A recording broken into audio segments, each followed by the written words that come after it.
दोस्तों नमस्कार, मैं संदीप कुमार। आज उत्तर प्रदेश के ज़िला फर्रुखाबाद में हम लोग आए हैं। यहाँ पर बुद्ध की नगरी है संकिसा। यहाँ पर कई सारे टेम्पल्स हैं। यहाँ पर बौद्ध भिक्षु रहते हैं। कई सारी बौद्ध संस्थाएं यहाँ से चलती हैं। कई सारे टेम्पल हैं जो टेम्पल हैं, जैसे कंबोडिया की बात करूँ, श्रीलंका की बात करूँ। अगर मैं आपको दिखाऊँ, यहाँ पर एक YBS सेंटर नाम से है, youth Buddhist society of India. इसमें लिखा है आपका वर्ल्ड हाईएस्ट अशोका पिलर, यानी सबसे ऊंचा पिलर है अशोक का यहाँ पर। और सामने अगर मैं बात करूँ, सामने दिखाऊँ, कंबोडियन का टेंपल है यहाँ पर। सामने कंबोडियन बौद्धिस्ट टेंपल संकिसा आपको दिख रहा होगा। और पूरे बुद्ध की नगरी आपको घुमाएंगे, संकिसा की बुद्ध की नगरी।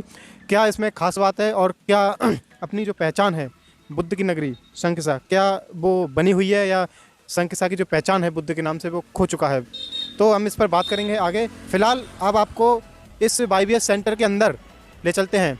कई लोगों से बात करेंगे क्या यहाँ का माहौल है और किस तरीके से इनका सिस्टम काम करता है बुद्धिज़्म का।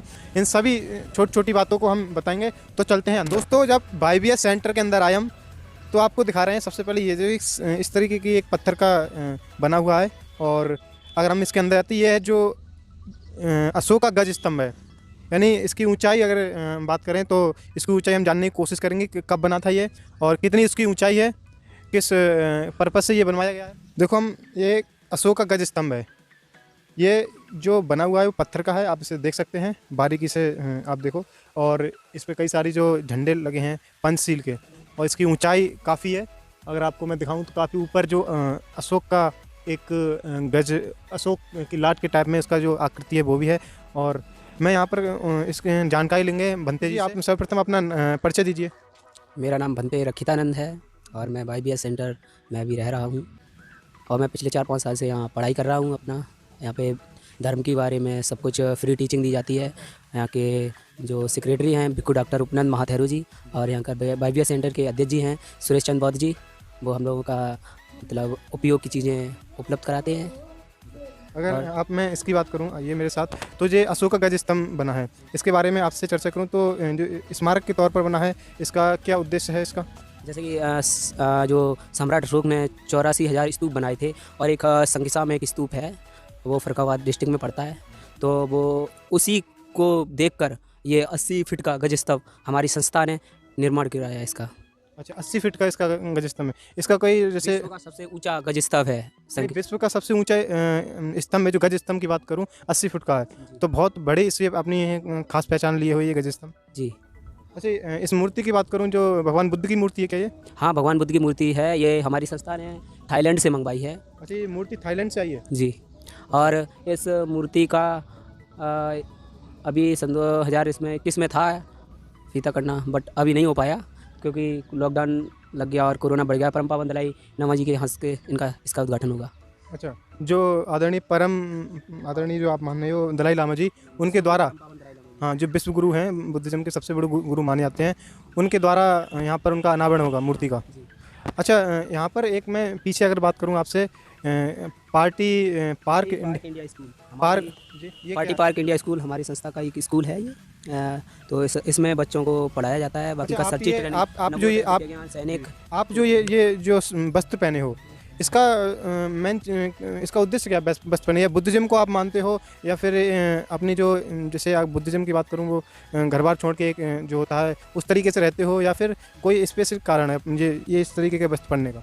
जी, जब भी कोई उपासक जब ये जैसे नहीं साधु संत का रूप लेता तो उसके वस्त्र चेंज हो जाते। तो एक बुद्धिज़्म में भंते बनना व्यक्ति के लिए बहुत सौभाग्यकारी है, बहुत पुण्यकारी है कि जिस भी पुरुष के ऊपर ये वस्त्र जाता है बहुत पुण्यकारी रहता है। अच्छा, आपकी उम्र मैं जानने की कोशिश करूँ तो कितनी उम्र है? अभी मेरी 18 साल है। 18 साल की उम्र है। और आप कौन सी क्लास में पढ़ते हो? 10th class. अच्छा, तो यूपी बोर्ड से ही पढ़ते हो आप? जी, यूपी बोर्ड से। तो ऐसा आपको क्यों लगा कि मुझे बुद्धिज़्म की पढ़ाई करना चाहिए? कई सारे बच्चों में जैसे रहती हैं, अगर मैं कि मैं ये बनूंगा, मैं वो करूंगा। आपने इस तरह की साधु संतों वाली जो है वेशभूषा आप पहने हुए, सब लोगों की अपनी अपनी चॉइस है सब लोगों की। और हमारे वालों से कोई प्रेशर तो नहीं है इसको? कोई प्रेशर नहीं है। वैसे भी हमारे गांव से भी लगभग 8-9 भंते लोग हैं, भंते जी हैं हमारे गांव से। हमारे दाऊ चचा में भी है भंते जी बने हुए। कोई अभी बेंगलोर में है, कोई थाईलैंड में है, तो कोई श्रीलंका में। काफ़ी भी हमारे गांव से लोग हैं भंते बन के पढ़ाई कर रहे हैं अपना, और लोगों को धर्म के बारे में चर्चा कर रहे हैं, विशेषकर धर्म को बढ़ाने का। अच्छा, तो आपकी अगर मैं दिनचर्या की बात करूं, आप मेरे साथ चलिए, दिनचर्या की बात करूं तो जैसे आपका सुबह जब उठते हो आप तो आपकी जो शुरुआत होती है सुबह की, तो किस तरीके से आपकी शुरुआत होती है? सुबह शुरुआत होती है हम लोगों की साढ़े वैसे 5 बजे उठना होता है, और जो 5 बजे उठता है वो अपना थोड़ी देर अध्ययन कर सकता है, पढ़ाई, और 5:30 बजे से ध्यान होता है, मेडिटेशन जिसको कहते हैं। मेडिटेशन कहाँ होता है? हमारे पीछे बिल्डिंग में। अच्छा, पीछे बिल्डिंग में। आप उधर हमें ले चलेंगे आप? हाँ, ले चलेंगे। ठीक है, हम इनका मेडिटेशन जी, भगवान बुद्ध की ये मूर्ति है ये। जी। कब स्थापित हुई थी ये? सन 2018। 2018 में स्थापित हुई। जी। यहाँ पर आपके जो सुबह के जो आपका रहता है, चाहे वो पूजा, शायद साधना का आप क्या कहते हैं उसको, जो पूजा अर्चना करते हैं? चैंटिंग और वंदना। अच्छा, पाली में कहे तो वंदना, और इंग्लिश में कहे तो चैंटिंग, और अपने हिंदी भाषा में कहे तो पूजा। पूजा पूजा करते हो यहाँ पर। कितने बजे यहाँ पर आ जाते हो आप? 6:30 बजे से 7 बजे तक। हर मौसम में? नहीं, मौसम के हिसाब चेंज होता है, गर्मी में अलग हो जाता है, सर्दियों में अलग हो जाता सर्दियों में अभी इस वक्त बात करूँ तो कितने बजे आते हो? है। 6:30 बजे से 7 बजे तक। जो 6:30। यहाँ पर मैं कई सारी दिखाऊँ तो यहाँ तस्वीरें जो लगी हैं। हाँ, वहाँ से देखो, यहाँ पे था महामाया देवी जी का स्वप्न देखना। अच्छा, महामाया देवी जो गौतम बुद्ध की माता जी महामाया देवी है। हाँ, और फिर सिद्धार्थ गौतम का जन्म, अच्छा। सिद्धार्थ गौतम का प्रथम ध्यान, हाँ। और हंस पर दया, और बाकी के और हैं भगवान बुद्ध से रिलेटेड ही है। उनका उनके जीवन में क्या क्या घटना रही हैं, वो उनके चित्र हैं, ये सभी जन्म से लेकर मृत्यु तक के चरित्र हैं। इनमें क्या क्या घटना, मुख्य पॉइंट है। अब ये भी नहीं, उनके जीवन में बहुत सी घटनाएं रही हैं, कुछ मुख्य पॉइंट की तस्वीरें हम लोग ने लगाई हैं यहाँ पर। अच्छा, और ये फोटो है। ये जो अगर बात करूँ इसकी, तो जो आपके यहाँ पे प्रोग्राम्स वगैरह होते हैं उसकी तस्वीरें हैं। हाँ, ये हमारे जैसे प्रोग्राम होते हैं, और जैसे कि कभी लोगों को, जैसे हम लोग कंबल दान करना होता है, गरीब लोगों को राशन दान करना होता है, तो बाकी की फोटो भी हैं। अच्छा, आप जैसे भिक्षु हो, आपकी जो अभी जो वेशभूषा भिक्षु की वेशभूषा है, और आप एक स्टूडेंट भी हो, लेकिन आप भी भिक्षु होकर दान करते हो? जी। अच्छा, आपकी संस्था जो दान करती है। हाँ। जैसे YBS इंडिया के कार्यक्रम की एक झलक इसमें है, तो इसमें नृत्य जो डॉक्टर हैं, कई विदेशी डॉक्टर भी इसमें दिखाए हैं। जी।